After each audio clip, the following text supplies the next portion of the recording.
Counterspy.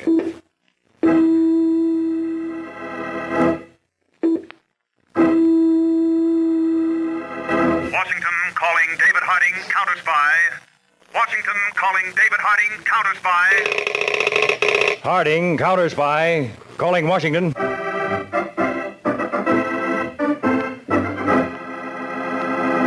United States counterspies, especially appointed to investigate and combat the enemies of our country, both at home and abroad.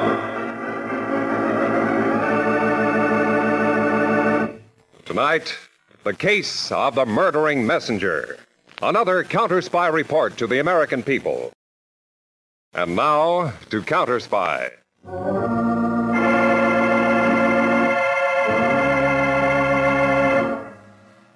In espionage, the penalty for mistakes is death. Every member of the guilty spy ring is doomed by its faraway superiors. Yet the sentence is rarely carried out by direct means. The watchwords are concealment and mystery. In the city of Detroit, a small branch library stands in a quiet side street. One morning, a young man with eyes alert entered the building and went to the main reading room. Excuse me, miss. Yes, sir. I want to turn this book in. Julius Caesar's Commentaries. In the original Latin. Yes. You're quite a student, Mr. Argyle. Caesar was quite a boy. Are you taking out another book? No, I'm leaving Detroit very soon. Goodbye, and thanks a lot. Goodbye, Mr. Argyle.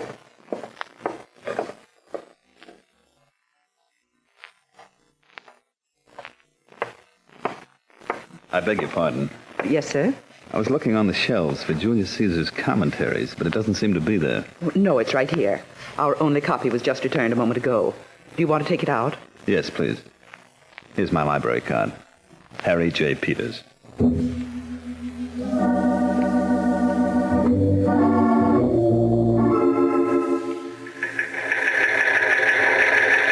From Peters, Counterspy Field Office, Detroit, to David Harding, Washington. Have just received coded report from Counterspy George Argyle, operating undercover inside foreign spy ring in United States. Code used, alternate word and line transposition. What are your orders? Peters, have message decoded in Detroit and hold there. I'm flying Detroit immediately.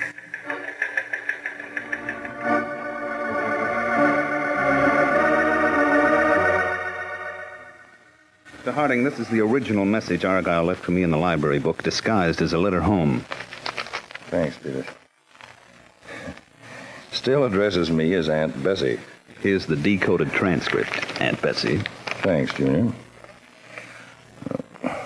Dear Mr. Harding, trouble ahead. Last night, the only man in the spy ring I ever saw was killed in a car smash out on Woodward Avenue. A fake accident. There was an accident, Dave, and a man was killed. What's more, I've been ordered to leave my job in the turbojet factory here and go to Memphis, Tennessee. I think the superiors of the spy ring now realize that someone has fed them nothing but false information for a year. I don't believe they know I was the one, but evidently all members of the ring are to be moved around. Oh, fine. Yeah, I don't like that either, Peters. We still don't know who the other members of the ring are. It may be getting dangerous.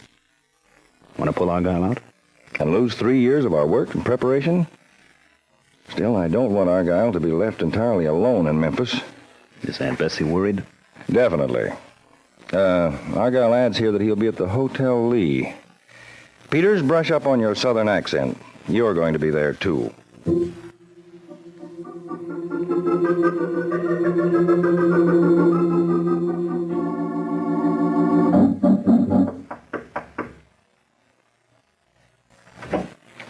Mr. Argyle?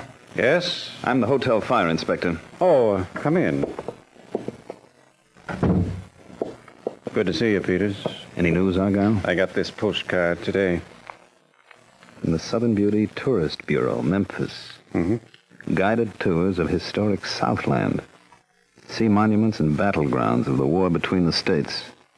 Special feature, visit the High Mountain Caves. You'll notice that last one is circled in red ink, the High Mountain Caves. And notice here in the schedule of tours... Yes.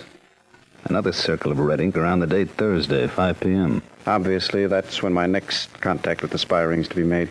Well, look, Argyle, I'd better join the group, too. I think that'll be too risky, Peters. Those tourist groups aren't very large. Whoever the contact is will take a good look at everybody. Well, how are you to be recognized? My name is known to the ring. I'll simply give it when I buy my ticket for the tour. Then I'll just wait and see what happens.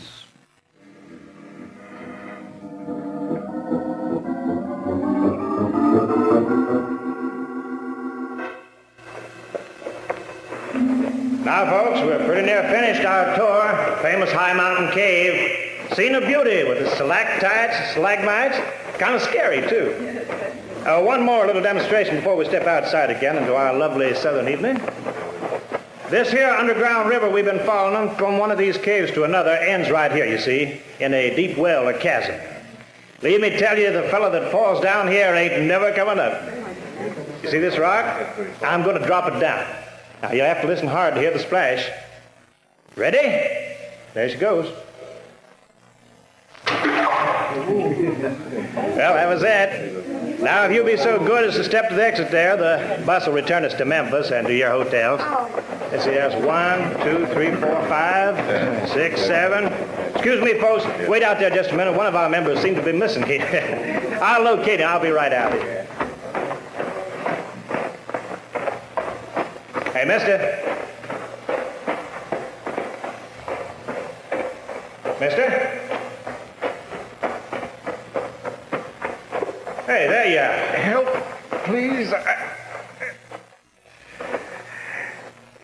Good heavens, my friend. You've been stabbed. Guide, get me to a doctor, quick. But the knife. Don't pull it out, don't. But I must. Otherwise, how can I finish you off for good?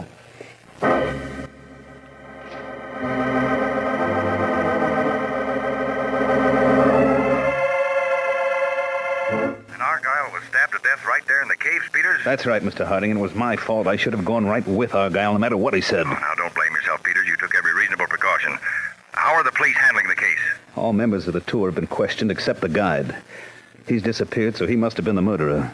Peters, in my opinion, this spy ring isn't just being moved around. It's being wiped out.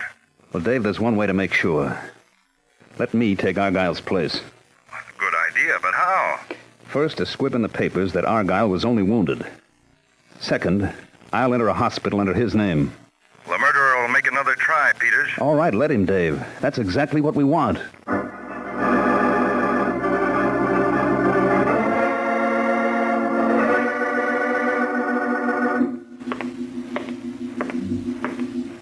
Nurse, you said Mr. Argyle had this here room? Go right in, sir.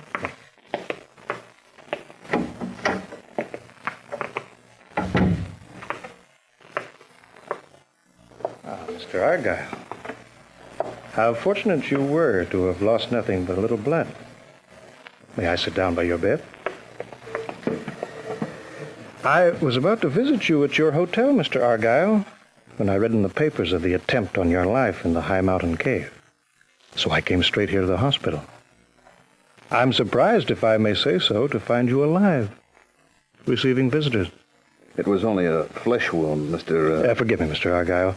My name is Anthony Blix, B-L-I-X, the Tri-State Travel Agency.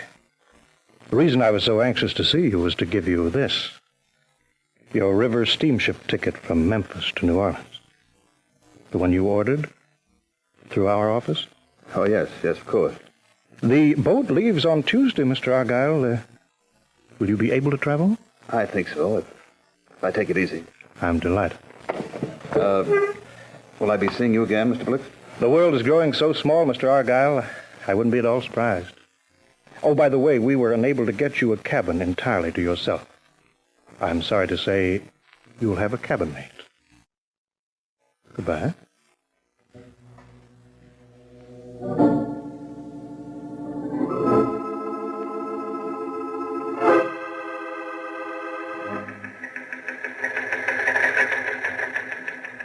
To Aunt Bessie from Nephew Argyle.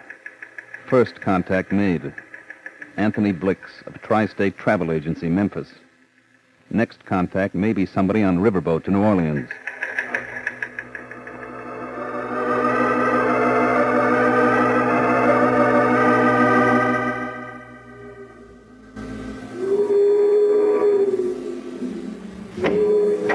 Thank you, Stuart. Put my suitcase down here. Then you may go. Yes. I beg your pardon? Good morning. What are you doing in this cabin? My ticket says I was booked in here. Why are you lying down? Are you ill? I'm recovering from an accident. It's ridiculous. There was nothing ridiculous about it. I mean, you're being booked into this cabin when I was booked in here, too. Obviously a mistake. Obviously. I'll have myself moved right No, out. no. It's easier for me. You're halfway settled already. I'll ring for the steward. Buttons right here. Thank you. I'm sorry, Mr. Argyle. Argyle. Well, I'm sorry I was angry. My name is Valerie Arden. Are you going to stay in New Orleans after we get there? That's hard to say. How about you? I live in New Orleans, Mr. Argyle, even though I'm English. Listen, Argyle, I have your next instructions. Yes? On reaching New Orleans, you're to see a man named Avery L. Clark, River Road, number 821. Yes. Tell him I sent you and say that you're applying for the job he has open in Los Angeles. Clear? Clear. There's the steward. Just a minute, steward. Well, Mr. Argyle, I do hope your fever's better. It was a knife wound, Miss Arden. A knife? Good gracious, if I had to kill anyone, I'd use poison or a gun, wouldn't you? Knives are so uncertain, aren't they?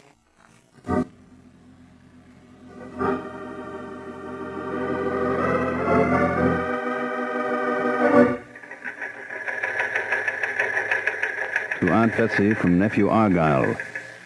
Boat contact made by one Valerie Arden. Next contact in New Orleans. Avery L. Clark, 821 River Road. To Argyle from Aunt Betsy. On arriving New Orleans, register Hotel Esplanade. You will be given room 484. I will be there with Lieutenant Fabian of New Orleans Police. See you tonight.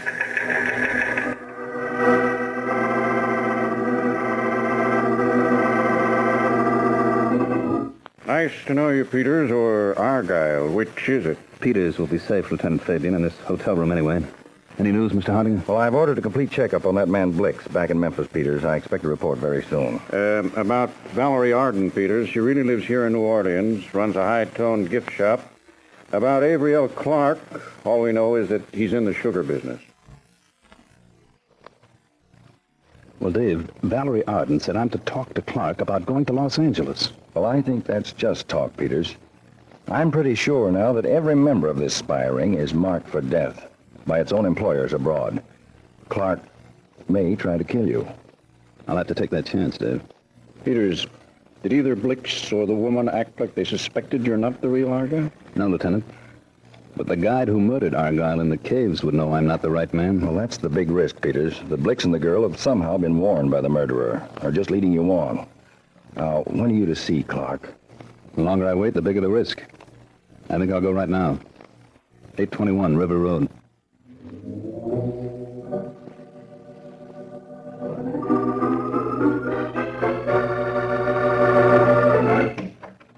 Well, what is it? What is it? Well, don't stand there on the porch gaping. I'm sorry. May I ask who you are? I'm Mr. Clark's housekeeper. Come from Oklahoma, and I don't like New Orleans, and I don't like the riffraff that comes to see Mr. Clark. See him you want to see, I guess. Yes. My name's Argyle. Well, come in, young man, but don't expect me to announce you. He's in the living room. You can go right in and announce yourself. All right, thank you. And tell him not to ring for drinks because I got the baking to do.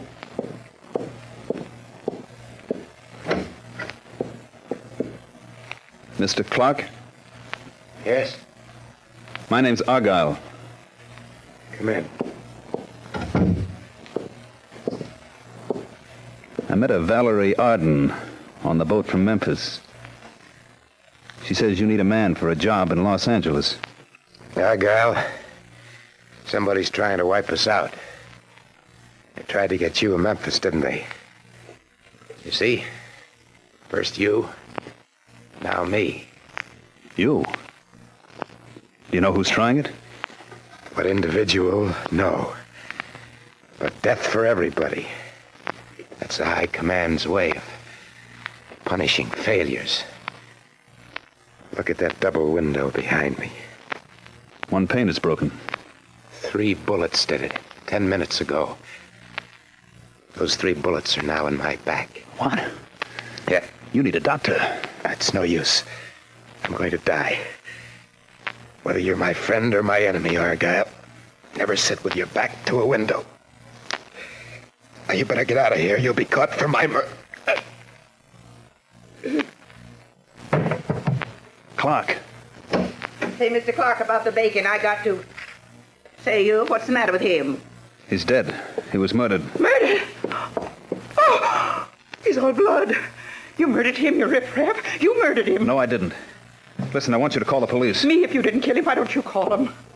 Where are you going? I'm getting out of here. Getting out? You murdering riffraff? But you won't get away with murder. I'm calling the police, and I'm shouting it from the housetops. You murdering riffraff? They'll catch you. They'll catch you.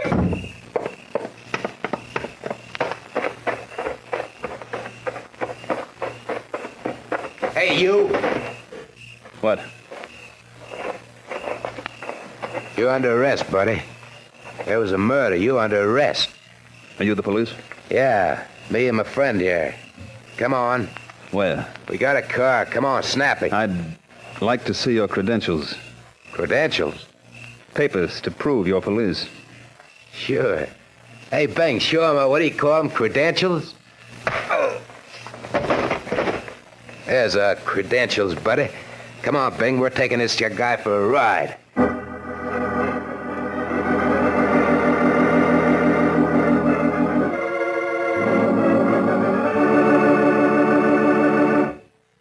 Back to Counterspy in just a moment. And now, back to Counterspy.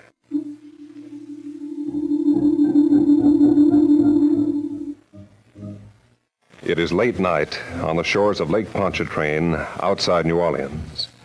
A house with all blinds shut stands secluded behind a grove of cypress trees. And inside the lonely house... Well, Mr. Argyle, I must say you took a long time to recover your senses. Oh, Miss Valerie Arden. Were you the one who hit me on the head? Good gracious, no, Mr. Argyle. That was Bing. For your information, we're in my house, and both Bing and George are in the very next room. That's interesting. I brought along some brandy. I thought you might need it. How about you? Oh, I don't need a drink. I haven't committed a murder. Meaning Clark, Who did it? You? Me? You know better than that. Your men must have been watching. Clark's housekeeper said you did it. So you grabbed her, too. You work fast. I couldn't afford to have her screeching all over New Orleans. Neither could I. Until I was sure her screeching was useful. Useful? You're a counterspy, aren't you, Mr. Argyle?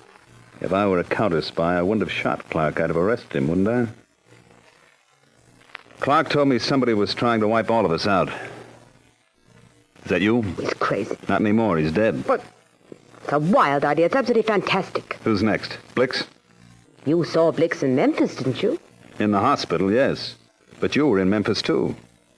You could have arranged my little knifing. You could have shot Clark tonight. Mr. Argyle, I think I will have some brandy. With pleasure. Thank you. You're really scared, aren't you? So I guess it's not you who's trying to wipe us out. It's Blix. Mr. Argyle, why couldn't you be the one sent out from the Home Office to get rid of us all? If I were, why would I have stabbed myself back in that Tennessee cave? Wounds can be faked. Where were you knifed?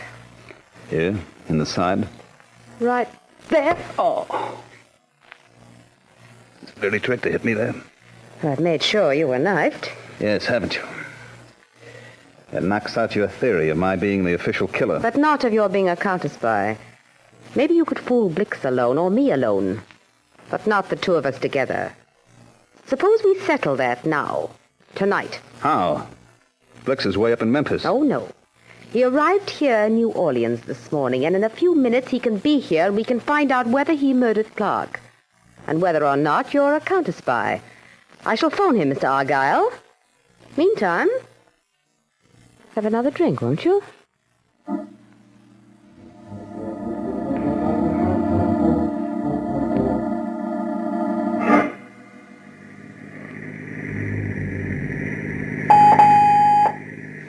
Harding speaking. Go ahead. Lieutenant Fabian, Mr. Harding, I got bad news. Let's hear it, Lieutenant. We saw Peters come out of Clark's house fast. But before he could reach us, two men grabbed him and took him away in a car. Well, did you follow? No, we lost him on a turn, Mr. Harding, so we went back to the house and found Clark shot to death. You any idea where Peters is? No. But I'm on my way to your headquarters with a report on Blix from Memphis. He was the one who abducted the real guide in the caves, took his place, and murdered Argyle. But Blix knows Peters is not Argyle. It's lucky they caught him in Memphis. They didn't catch him in Memphis, Lieutenant. No? He's probably here in New Orleans right now. And he's the one who knows that Peters is a plant. We've got to find him and stay close to him, or Peters won't live out the night.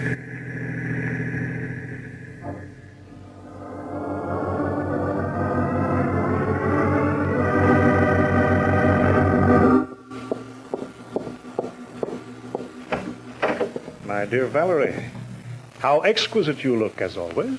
Hello, Blix. We've been waiting for you.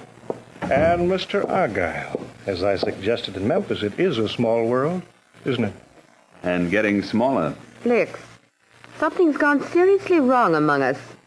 Clark was killed earlier tonight. Oh? Perhaps because he become too expensive. Like you, Blix. And me. And Mr. Argyle.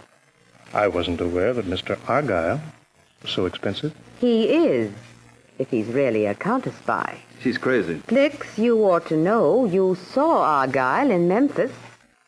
He is a counterspy. Bing and George are handy. They can take care of him tonight. Valerie, you're being ridiculous. I trust Mr. Argyle as much as I trust you. And how much is that? If Argyle's to be trusted, then who tried to kill him? Who murdered Clark? Blix, have you been sent here to get rid of us all? Valerie, What? I heard a car outside. Where are your men? In the front room. What? Go and ask them about the car I But- heard. Please trust me, Valerie. Go and see. Very well.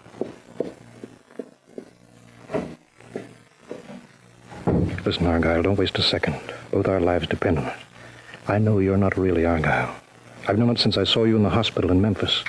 I realized then that my game was up, so I sent you along to meet Valerie and Clark purposely, as evidence of my goodwill. You are a counterspy, aren't you? What if I were? I'm ready to tell you everything you want to know about this spy group, in exchange for your letting me go free. So you're the man sent out to wipe out this group. Mm-hmm. The information the real Argyle sent us turned out all wrong. All of us are supposed to pay for that. You don't add up, Blix. If you've been betraying your own friends by exposing Valerie Arden and Clark to me, why did you murder Clark? A shrewd question, Mr. Argyle, or whatever your real name is. Frankly, I thought it best at the last moment to make myself look good, both to my own people at home and to you. Whatever happened, I'd have a good story to tell. Smart boy. Now, if you're really a counterspy, well, let me go free. I can save us both from this woman, those two plug uglies. If not, I'll have to kill you. Now. Did you really hear a car outside? Of course not. What's your answer? I'm sure I hear a car. Maybe two. You're evading my question, Mr. Argyle. That means that you're not a counterspy. Yes, I see I've made a mistake. That's easily corrected with a gun. Drop your gun, Blix. The house is surrounded. What? Drop it, Blix! Got it, Mr. Harding. Sorry. That was so close, Peters. It's all right now. How about the woman? Lieutenant Fabian, these men are out front. They've already got her and her two gunmen. And here we've got the murderer of Argyle and of Clark, haven't we? Mr. Harding, you mistake me. I just made an important offer to this gentleman here. A full report. Blix, I'll make you an offer. You give us that full report, and we'll see that it reaches the government that employed you. They wanted this ring wiped out. Now you can report complete success with some help from the counterspies.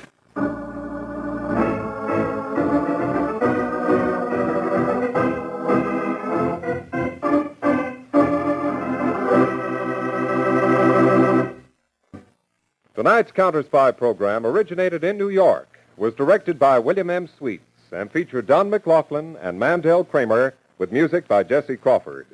Counterspy is a Phillips H. Lord production.